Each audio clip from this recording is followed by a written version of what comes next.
Half of 2023 is already somehow gone, and there has been so much exciting Japanese music that we're going to cover in this little recap of the highlights that we call the second quarterly review of Japanese music. Yes, we're going to be talking about the big events from the beginning of April through to the end of June, events that you probably already know about if you like Japanese music and haven't been living underneath a rock. However, it can be exciting sometimes to reminisce upon the good events of recent times, remind yourself of just how many cool things are going on, and basically catch up with things that maybe you should know, but don't. So let's jump in straight away at the beginning, because like I said, this is a report of beginning of April through to the end of June, and something big happened on the 1st of April. Do you remember what it was? Babymetal finally announced the addition of a third member after so much time with the Avengers and constantly changing the people who were standing at the corner of the stage. We all knew that they needed a third member eventually to return balance to the Babymetal force,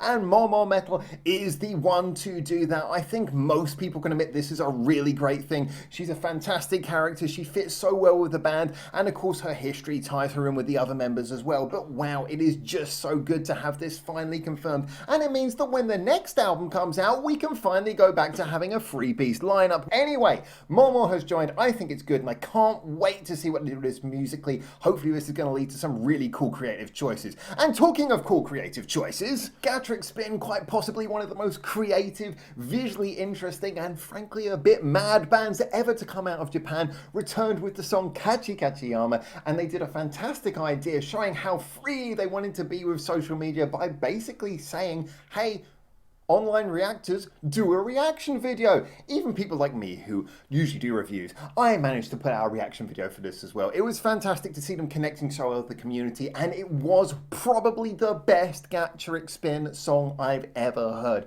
Big, bright, brilliant video, a song that was catchy in the choruses. It had all of the crazy, interesting, intricate musicianship we expect from Gatric Spin, and at the same time, it fit together like a song that, despite bursting with ideas, was super easy to follow. And you know what? They backed that up with the song Replica coming out shortly afterwards, which was a much more dark and brooding and introverted song, but still managed to get all of those key qualities that make a great single and also make an interesting and different song, the sort of thing that we want from Gatric Spin. Now, of course, they've also had this all leading up to the album W, but that came out on July the 5th, which is outside of the quarter, and we're reviewing the quarter. Stay within the lines. And talking of lines, Line of Sight by Scandal finally got its music video, and therefore, in I think most people's opinion, proper official release into the world. This song had been bouncing around for a little bit of time, however it was really great to see it finally look like a full finished package, and yes, Scandal were ready to present it with a hard rocking video that backed up the hard rock feel of this song. Yes, Scandal are going a little bit into that gritty edge here, certainly showing that they've still got the rock chops after the very interesting, somewhat more introverted, experimental, and I think almost thought-provoking Mirror. This was a bit more of a return to a more of a safe central ground with a song that's sure to please old school fans and hopefully some new school fans as well, but ultimately was released as the theme tune for an anime, and so we hope there's going to be an album to follow this up, because it's a very promising sign that there's still a lot of exciting things yet to come from Scandal, should you ever have doubted that. And talking of exciting things, and also anime theme tunes as well, we have to talk about Aimi of Poppin' Party, who's been marking her solo career with the song Magical Destroyer, which was the theme tune for the anime, also called something Magical Destroyers as well. Although this song is definitely not for everyone, I think that its crazy ability to go between a very catchy and uplifting, arousing hard rock sound and a very down and dirty sort of EDM rap feel is totally not what anyone was really expecting, but it's just so interesting. For me, it's one of the songs I've most replayed this year, really into it, but some people just can't stomach it at all. I'd really love to know in the comments what you think. However, it cannot be denied that this is such a bold move from Aimi that if you don't like it, you got to at least respect it, and personally, I love it. And talking of things I love, BAND-MAID! Yes, you knew it was going to come up eventually. BAND-MAID have been continuing their touring, which is not the sort of thing that we'd usually cover, although I'm very impressed by how much touring they've been doing. But the big announcement came in the form of them releasing a two-part or two-volume best of. They announced it, and it did come out in July, but still the announcement was in June, so I can talk about it, right?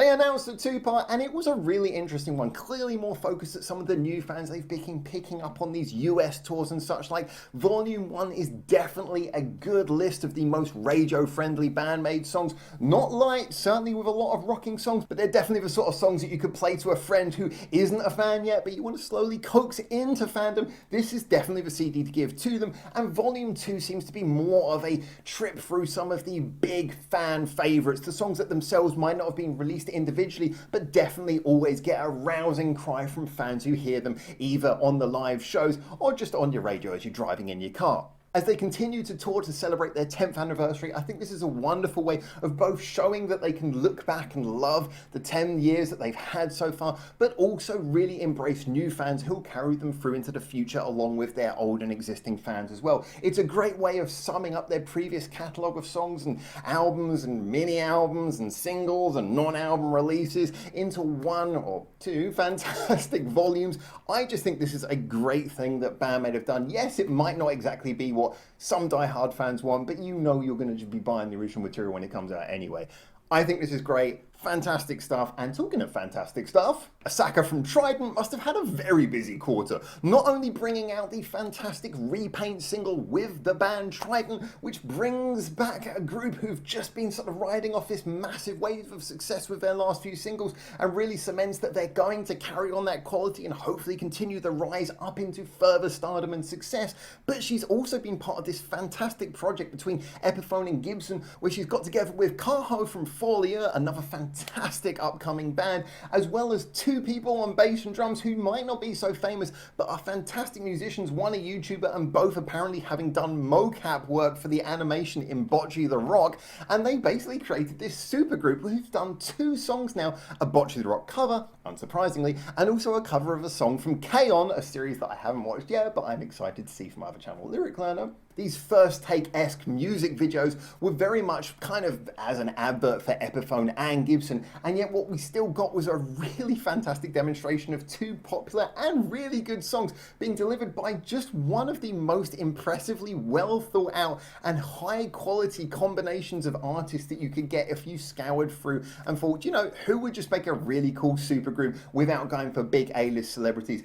Yeah, just Asaka's voice is incredible. She's a brilliant front person as well, always being able to nail the vocals and guitar at the same time in a way that just means that everything sounds like it's 11 constantly. And Kaho is one of the best upcoming guitarists in my opinion, followed by a bassist and a drummer who just play like session musicians with utter perfection. You've got to check these two out, whether you be a fan of any of the bands who any of these people are from or any of the animes or just guitars, just listen to it.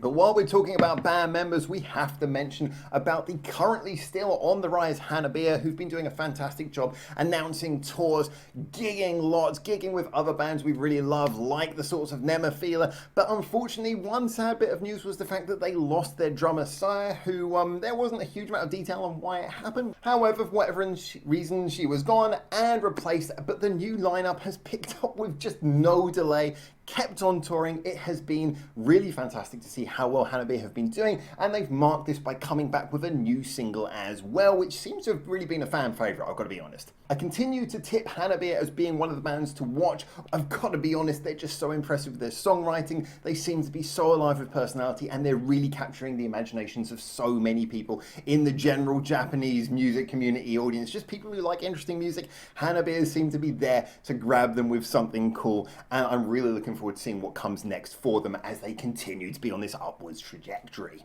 But as much as I'd love to keep on talking about fantastic bands on an upwards trajectory, I have to finish this quarter by talking about something very sad that happened right at the end of June, June the 29th, when one of the true greats, one of the true legends of Japanese music, unfortunately did something of the opposite of being on an upwards trajectory. They were at the height of their power, in my opinion, when they disbanded, but they disbanded in a fantastic way, and that, of course, was BiSH. The alternate idol group to end alternate idol groups.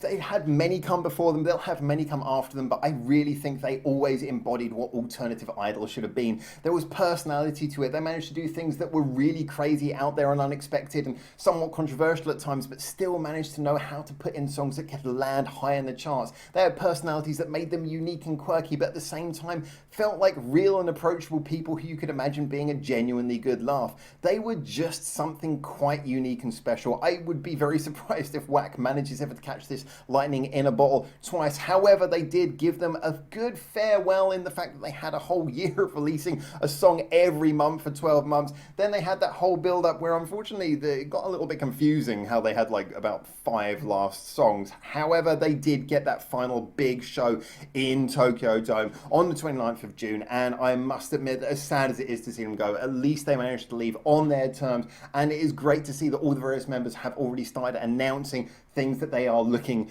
to do in the future. Some of them have already started releasing things, but a lot of that's going to bring us into the third quarter of this year. So I guess we'll have to wait until the next one of these quarterly reviews to see a little bit more.